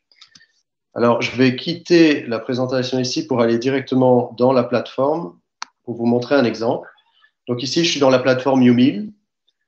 J'ai pris une recette carbonate de bœuf. J'ai évidemment fait exprès de prendre cette recette puisqu'il y a du bœuf, donc vous allez voir que c'est très impactant. Donc ici, une recette, c'est quelque chose de relativement simple. C'est des ingrédients, une quantité, une unité. En l'occurrence, ici, on travaille avec plein d'unités différentes parce que dans une cuisine, vous n'allez pas toujours tout mettre en grammes. Et ces ingrédients-là sont complètement spécifiés par YouMeal. Donc aujourd'hui, on a dans la base de données, on a à peu près 200 000 ingrédients. On a 3500 ingrédients génériques qui sont totalement spécifiés au niveau nutritionnel et environnemental. Donc, un ingrédient générique, c'est quoi? C'est une tomate, une banane, une pomme de terre. Et les autres ingrédients, c'est ce qu'on appelle les ingrédients composés. Par exemple, un biscuit, une sauce, un bouillon, etc. Alors, si on regarde les produits composés, les producteurs ne sont pas tenus de vous informer sur le CO2 qui est émis par leurs produits. Et d'ailleurs, ils en sont souvent tout à fait incapables. Ils n'ont pas les ressources. Vert l'a bien expliqué que c'était extrêmement coûteux, donc ils ne vont pas lancer des analyses de cycle de vie. C'est beaucoup trop coûteux, c'est très lent, c'est très long. Donc nous, on a développé une technologie en fait qui va exploiter l'information qu'ils sont obligés de nous donner. Et cette information, c'est ça. Je prends un exemple. Imaginez un biscuit et on se pose la question, est-ce que ce biscuit, quel est son impact environnemental? Et les fabricants sont obligés de donner ces informations-là. Ça, c'est la loi qui les oblige à donner donc la liste des ingrédients par poids décroissant. Donc, on sait que la farine de blé est l'ingrédient principal. Et puis, ils vont être obligés de nous donner les valeurs énergétiques, les matières grasses, etc. Et on a développé une technologie qui va donc décrypter cette information-là et estimer le niveau de CO2, le niveau d'eau aussi, puisqu'on calcule aussi l'eau qui est utilisée, le niveau de surface de terre qui va être utilisé pour produire tous les ingrédients qui composent ce biscuit. On va donc utiliser cette information-là et cette information-là. Donc, si vous voulez, c'est comme on a un logiciel qui est une sorte de détective, qui a des indices. Ces indices, c'est ça et ça. Et c'est une intelligence artificielle qui est assez puissante puisqu'on a fait des essais sur des milliers de produits et on arrive à avoir une estimation des valeurs environnementales pour 65 à 70% des produits qui arrivent sous cette forme-là, avec une précision qui est de l'ordre de 90%, donc qui est une précision déjà très importante. On calcule systématiquement la précision de nos évaluations. Pour les produits restants qui sont très complexes, où les algorithmes n'arrivent pas à trouver les quantités de chacun des ingrédients, là, il y a un humain qui doit intervenir et qui doit faire des hypothèses. Donc, on arrive finalement à spécifier tant des produits génériques que des produits composés. Ça nous évite de passer par la porte des catégorisations de produits. Parce qu'en fait, quand vous prenez un produit qui s'appelle un biscuit et que vous le catégorisez comme biscuit, vous avez tellement d'éventails possibles entre un biscuit qui va avoir du beurre et l'autre qui va pas avoir du beurre, l'autre qui va avoir du chocolat, l'autre qui va avoir des noisettes, etc., que vous pouvez avoir un éventail d'impact environnemental qui est tellement large que vous n'êtes pas suffisamment précis. Donc nous, on a décidé d'avancer de cette manière. Donc je reviens dans ma recette et je vais vous montrer les résultats.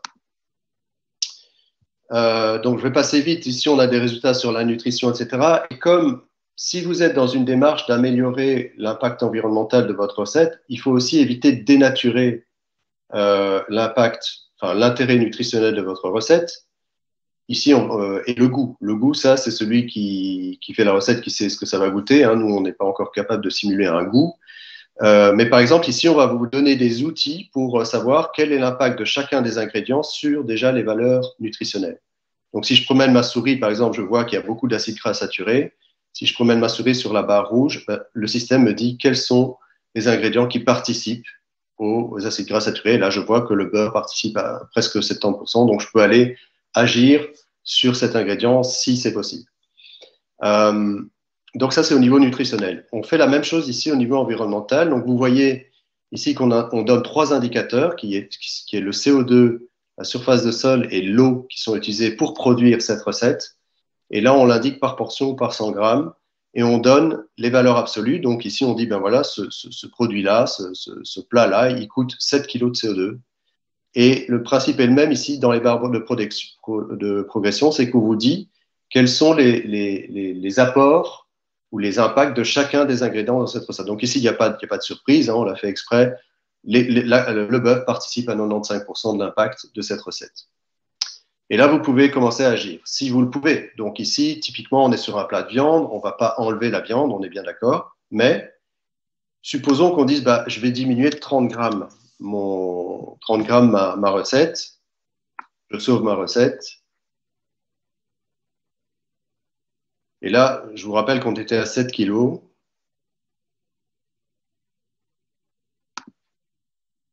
Ah, Il faut passer de 130 à 100, Rémi. Tu n'as pas modifié la quantité de viande. Ah ouais, c'est ça.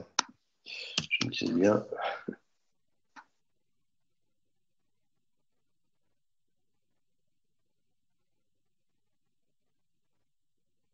Voilà, et donc là, on a gagné 1,5 kg. Donc ici, pourquoi est-ce que je vous montre ça? C'est que ici, on est sur un plat en sauce, cuit longtemps, etc. Et à la limite, je peux dire, ben, si j'ai réduit ma viande, je vais peut-être augmenter mes carottes. Hein. On peut se dire que le consommateur ne va pas être affecté par une réduction de ce type-là au niveau de la viande. Le goût ne va pas être affecté, donc on ne dénature pas la recette. On reste sur une recette qui est une carbonate de bœuf. Mais on a gagné 1,5 kg de CO2. Et ça veut dire que si on vend cette recette, mettons, 500 fois dans l'année, en fait, on fait une économie de CO2 qui est déjà très substantielle. Parce que c'est ça qui est important et qui souvent paralyse les acteurs du food, c'est de se dire, bah, si je veux être vraiment efficace dans ma réduction de CO2, je dois tout changer. Mais c'est pas vrai. Il y a des bras de levier qui sont assez faciles à utiliser pour déjà diminuer de manière significative son niveau de CO2 sans dénaturer son offre et sans devenir un restaurant vegan, par exemple. On ne va pas tous devenir vegan, ça ne marchera jamais. Donc, ça, c'est un exemple. Alors, c'est un exemple un peu extrême, mais c'est pour illustrer ce qu'on peut faire.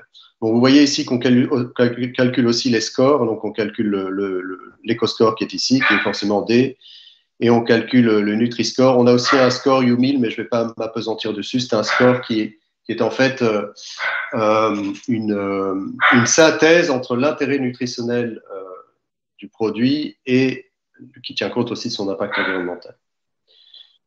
Alors, ça c'est pour une recette. Maintenant, je vais vous montrer ce qui se passe au niveau global pour le restaurant. Donc, je vais d'abord vous montrer un graphique qui fait peur, mais je vais vous l'expliquer et vous allez voir que c'est un graphique extrêmement puissant. Si le restaurant veut réduire de 30% son impact, il doit d'abord savoir quel est l'impact de chacune des recettes. Ce restaurant, en l'occurrence, sur l'année, il a produit 350 recettes différentes. Et donc, s'il faut agir sur 350 recettes pour réduire son impact, c'est vraiment un travail énorme qui ne sera jamais fait. Et donc ici, on va représenter, je vais zoomer pour vous montrer plus en détail ce qu'on fait. Ici, on représente pour l'ensemble des recettes du restaurant, on représente des barres rouges ici qui vont représenter leur impact environnemental en CO2. Ici c'est le CO2 qu'on monte, mais on pourrait le faire avec l'eau, on pourrait le faire avec le sol, etc. Et il y a deux choses à regarder, c'est la couleur de la barre. Donc, plus la couleur est foncée, donc rouge foncé, plus l'impact par unité de portion, si vous voulez, est fort. Donc, typiquement, ici, j'ai une merguez d'agneau, elle me coûte très cher par unité. Ici, j'ai de l'émincé de bœuf, il me coûte aussi très cher par unité. Et on tient compte aussi du volume vendu. Donc, ici, la merguez d'agneau, ben, elle est moins vendue que le carpaccio de bœuf. Donc, c'est pour ça que le carpaccio de bœuf, il a un impact global sur l'année qui est plus important, alors que son impact est un peu plus faible que la merguez. Et là, donc, il faut jouer sur deux choses. Il faut jouer à la fois sur l'impact unitaire de la recette, mais aussi sur le volume vendu. Dans certains cas, par exemple, le carpaccio de bœuf, vous n'arriverez jamais à réduire son impact. C'est du carpaccio de bœuf, donc il y a quasiment que du bœuf dedans. Par contre, vous pourriez dire, bah, peut-être que je dois le proposer moins souvent. Hein. Donc, je devrais peut-être en vendre moins si je veux arriver à réduire mon impact. Et ça vous permet de prendre des décisions parce que globalement, on est dans une espèce de loi de Pareto, c'est-à-dire qu'il y a un minimum de recettes qui provoquent un maximum d'impact. Et ça, vous le voyez sur la courbe ici. Si je promène ma souris sur la courbe rouge ici, vous voyez qu'il vous indique, il vous dit ici, par exemple, 29 recettes sur 354 contribuent à près de 50% de l'empreinte carbone. Donc, j'ai plein de recettes ici en bas. Ça ne sert à rien que j'essaye de les modifier parce que de toute façon, ce n'est pas elles qui participent à la grande majorité de mon impact. Finalement, c'est à peu près que 20% de mes recettes qui participent à l'impact. Et donc, si je dois faire quelque chose, autant me concentrer sur ces 20 recettes, de nouveau, si c'est possible. Alors, qu'est-ce qu'on peut faire au niveau des recettes? Là, je vais retourner sur ma présentation. D'abord, il faut avoir un point de départ. Donc, on sait, ici, pour vous donner un ordre de grandeur, le taux de CO2 global émis par les ingrédients de ces recettes, c'est à peu près 70 tonnes de CO2. Alors, ce qu'on peut faire, c'est, on a fait des simulations, on s'est dit, ben, on va prendre toutes les recettes carnées et on va légèrement réduire le grammage en viande. Donc, typiquement, ce que je vous ai montré sur la carbonate de bœuf. Et en faisant ça, on s'aperçoit qu'on gagne déjà 12 tonnes de CO2.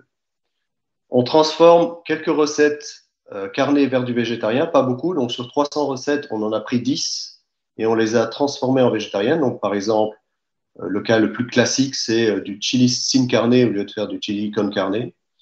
Donc, on a pris 10 recettes, on gagne et on les transforme en végétarien, ça devient 5 tonnes. On remplace un ingrédient qui apporte de la protéine, par exemple, par un autre. Du bœuf est remplacé par du poulet ou par du porc qui est beaucoup moins impactant. Ou bien ça peut être des protéines végétales comme par exemple des pois chiches ou des fèves. Et alors, un point qui a été aussi explicité, je pense, par Romain, c'est la proposition. Donc, en fait, dans les menus, on peut aussi étudier un menu et se dire est-ce qu'il est bien équilibré entre recettes à impact fort et recettes à impact moins fort. Et là, quand on commence à travailler sur les menus et qu'on présente les choses différemment au public, on arrive aussi à gagner 7 tonnes. Et donc, au final, on arrive à diminuer de 26 tonnes l'impact du restaurant, donc vraiment à diminuer de 30 tonnes, de 30% son impact environnemental, sans dénaturer son offre, sans l'obliger à totalement changer ce qu'il fait, etc. En fait, essentiellement en ayant un point de départ que l'on comprend, une indication des bras de levier, des recettes et des bras de levier sur lesquels il faut agir, et puis un outil qui vous permet très rapidement d'avoir les résultats. Okay ? Donc, c'est comme ça que ça peut se faire. Donc, le défi est relevé. Et alors, ce que je vous ai aussi pas encore montré, c'est que tout ça, c'est bien beau, mais quel est l'impact sur le coût? Et donc, ici, vous avez les barres grises vous indiquent le coût matière, donc le coût de revient de chacune des recettes, qui tient compte donc du coût de chacun des ingrédients, donc on calcule ce coût, et qui tient compte aussi du volume vendu sur l'année. Donc là aussi, on peut faire, quand on doit prendre des décisions d'amélioration, on peut se dire, bah, je vais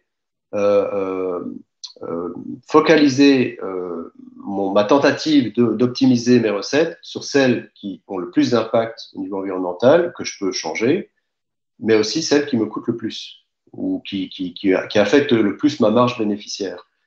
Et donc, ça vous permet aussi de prendre ce genre de décision. Et c'est très important parce que globalement, si vous réduisez l'impact environnemental d'une recette, la plupart du temps, vous réduisez son coût matière. Donc, vous augmentez votre marge potentiellement.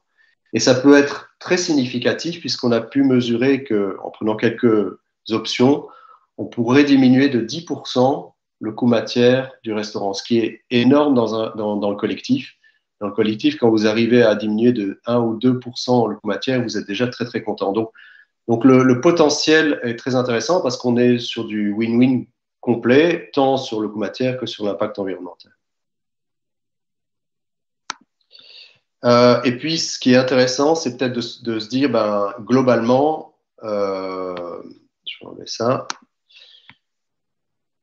Je n'aurais pas dû. Globalement, ici, on parle d'un restaurant. Si vous dirigez une dizaine de restaurants, ça veut dire que potentiellement, vous pouvez réduire votre impact de 260 tonnes. Si vous êtes un gros acteur du catering, par exemple de la restauration collective, vous avez 1000 sites, vous diminuez de 26 000 tonnes. Donc, ça devient très significatif et de nouveau, sans devoir tout révolutionner. Voilà, donc j'ai terminé. Vous pouvez, via contact, venir vers nous. On a récemment fait une étude de cas qui explique tout ce que je vous ai montré beaucoup plus en détail. Donc, si vous le souhaitez, il suffit d'envoyer un email à contact@umil.io et on vous enverra le cas d'étude complètement détaillé. Merci. Merci à Verle de Colruyt et à Rémi de Umil pour vos interventions. C'est le moment maintenant de passer à la conclusion. Alors, pendant ce webinaire, on vous a donc présenté une série de méthodologies qui vous ont permis de quantifier l'impact environnemental des aliments. On a présenté avant tout PEF et Agribalise. Donc, on a vu que c'est des outils qui sont encore perfectibles, qui représentent encore certaines faiblesses et certaines limites, mais qui, de mon opinion, sont assez prometteurs et ont une bonne base scientifique bien solide. Et donc, information que je ne vous ai pas dite plus tôt, mais sachez que la France et la Commission européenne envisagent de de reconnaître officiellement certains de ces outils et méthodologies, et voire de les rendre obligatoires. Bon, là, on parle vraiment à beaucoup plus long terme, mais voilà, sachez que c'est une évolution qui risque d'arriver. Et si ça vous intéresse, si vous souhaitez travailler dessus, n'hésitez pas à commencer à vous y mettre maintenant.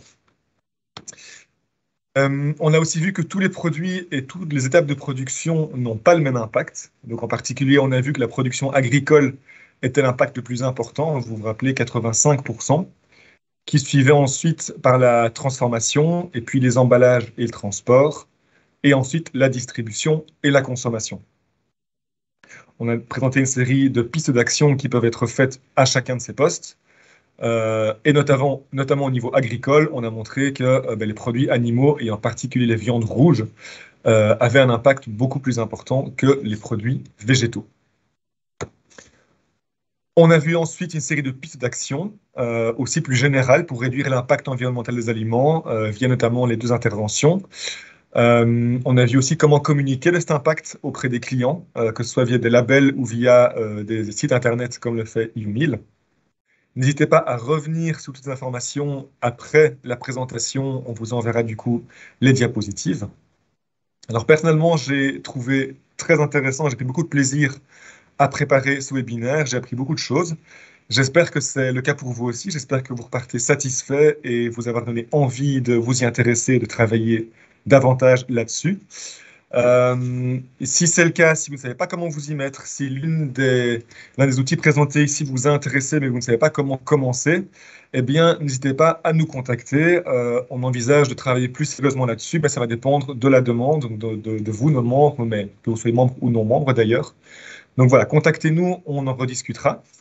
Alors, avant de passer aux questions-réponses, 2 petites slides. La première, pour vous rappeler qu'on a un atelier qui aura lieu donc en fin mars sur les emballages alimentaires que j'ai déjà présenté plus tôt. Et aussi, on vous enverra dans le chat, dans quelques instants, un formulaire d'évaluation qu'on vous invite à remplir. Ça nous aiderait beaucoup. Et donc, c'est l'occasion pour vous de nous dire ce que vous avez pensé de ce webinaire, mais aussi quelles sont les thématiques qui vous intéresseraient qu'on aborde dans les prochains webinaires. Et donc, n'hésitez vraiment pas, on prend en compte vos envies et vos suggestions vraiment pour le choix de nos webinaires par la suite.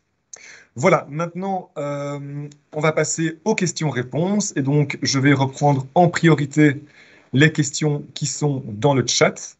Je vais, une fois qu'on aura traité ces questions-là, je vais réactiver les caméras et les micros pour ceux qui veulent poser leurs questions de vive voix. C'est plus convivial. Mais donc, je vais commencer par la question de Virginie pour Colruyt. Quel est l'échantillonnage des consommateurs pour l'étude de marché de Colruyt? C'est un échantillonnage représentatif pour la population en Belgique. Alors, c'était une étude quantitative sur un échantillon tout à fait scientifique. Oui. C'est ça. Donc, ce ne sont pas que les clients de Colruyt qui ont été questionnés. Okay. Non. Très bien. Ensuite, une question de Geneviève concernant l'éco-score. Le client peut-il consulter le détail de l'éco-score par produit sur le site de Colruyt? Oui, absolument. Nous montrons en fait en ce moment l'éco-score, et puis si on clique sur l'éco-score, on voit déjà les détails. Dans une prochaine étape, on va encore beaucoup plus loin, c'est-à-dire maintenant on voit les points plus et moins. Dans une prochaine étape, on verra exactement origine des ingrédients, d'où viennent les ingrédients, etc. Alors là, on envisage une transparence complète. Okay. Mais déjà, il y a maintenant toute une explication sur d'où viennent le B. Oui. Très bien, merci. Alors ici, une question qui a été posée pendant l'intervention de Rémi. Le meilleur impact environnemental d'un produit est souvent mis en avant pour valoriser les productions locales comparées aux productions industrielles. Comment l'objectiver? Ces méthodes me semblent lourdes pour un producteur local.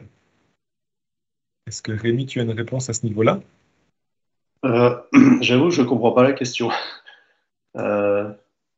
Donc, si je la comprends bien, l'idée, c'est beaucoup de gens disent quand un produit est industriel, c'est mauvais, et un produit local, c'est mieux, artisanal. Est-ce que c'est le cas? Non, nous, on dit pas du tout ça, hein. Donc, nous, en fait, on travaille beaucoup sur des moyennes. Donc, un produit, on fait juste une distinction entre un produit générique. Donc, c'est même pas un produit local. Un produit générique, c'est un produit qui est constitué que de lui-même. Donc, une banane, une tomate, une pomme de terre, ça, c'est un produit générique. Et après, les produits industriels, c'est souvent des produits composés où il y a plusieurs ingrédients. Et là, on fait une analyse où on va détecter, et estimer les quantités de chacun des ingrédients qui composent le produit composé. Et puis, on recalcule son impact. Mais on n'a pas d'avis sur le fait que quelque chose qui est local ou industriel, que le local est toujours meilleur. D'ailleurs, je pense que c'est pas vrai.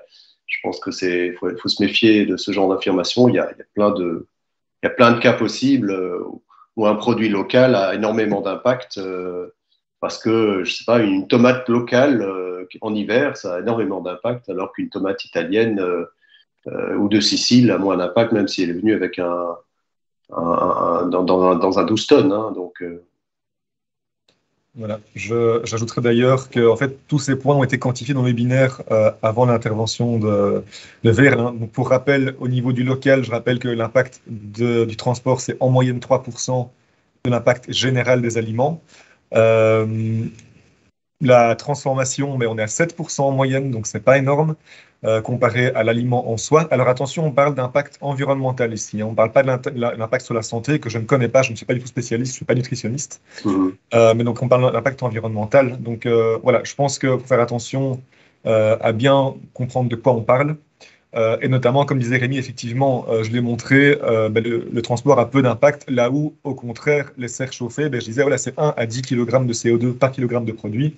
C'est autant que le transport en avion quand on vient de Chine. Donc voilà, c'est important de effectivement mettre tout ça en contexte. Romain, c'est peut-être bien de laisser la parole aux gens qui ont les questions à poser, parce que peut-être qu'on n'a pas bien compris la tournure de la question. Tout à fait, mais je vais activer tout de suite les micros pour tout le monde. Voilà, vous pouvez tous parler.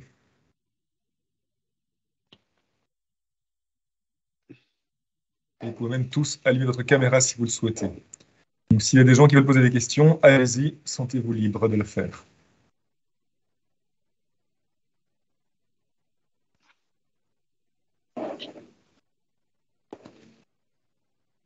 Oui, bonjour, est-ce que vous m'entendez? Oui, très bien. Donc voilà, moi c'est Yves et c'est moi qui ai effectivement posé cette dernière question par rapport aux produits locaux.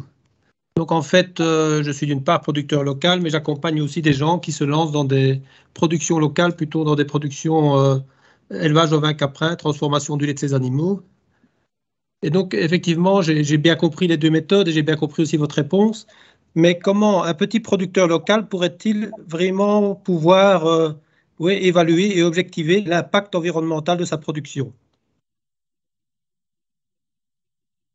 Sans utiliser, ou avec ces méthodes, mais je veux dire, ces deux méthodes sont effectivement assez compliquées et je pense assez coûteuses que pour pouvoir le faire. Donc, je me demande quelles seraient les pistes possibles en dehors de ces méthodes.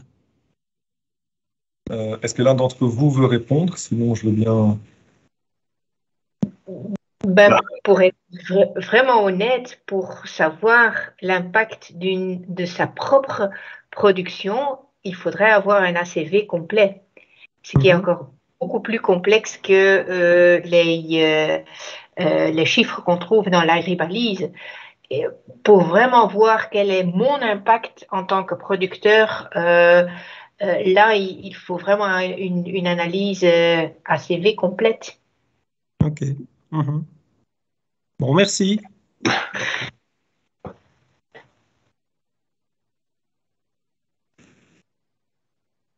D'autres questions? N'hésitez pas, hein, on est là pour ça. Ou c'était tellement clair?